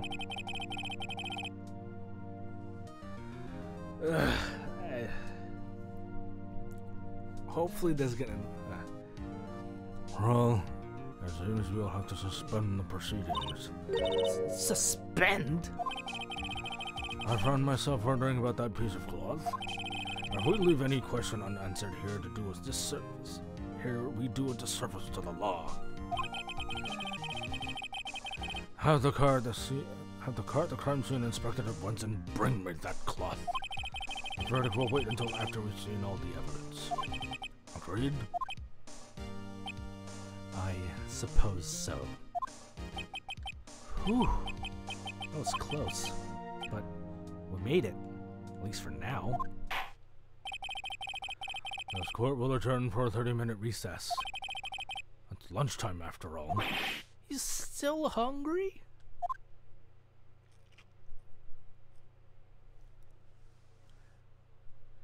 Alright, we're gonna stop here for the night because my voice is really getting worn out.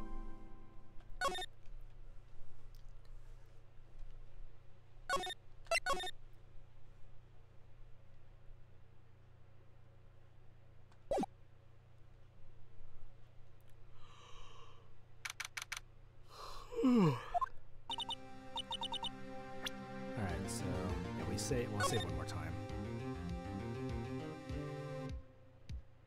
Trial, okay. Oh, that's what it means by trial former and trial ladder. Okay. So we'll stop here for the night. We'll pick this up again next week. Yeah, I need to get my voice rest.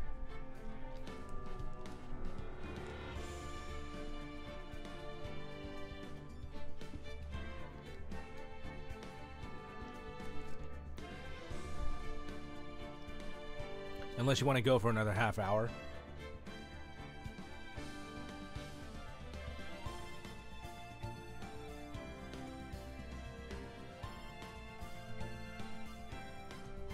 Nah, we'll stop it here. I will need to rewatch this just to refresh my memory of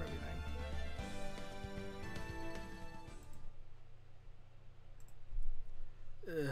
Goodness. So yeah. We'll stop here. We'll pick this up on next Monday. Monday? Yeah.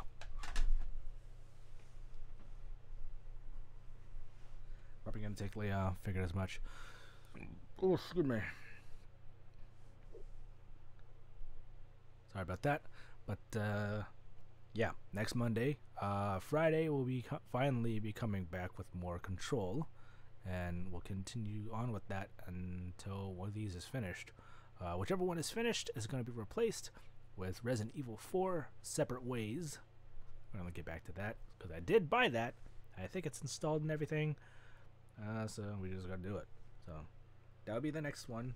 And then after that, when the other game is finished, we'll do the story campaign of Mortal Kombat 1. Hopefully sooner rather than later, because it's taking a hot minute. But anyways, there you go for joining me tonight. And now that I'm actually logged into the stupid chat,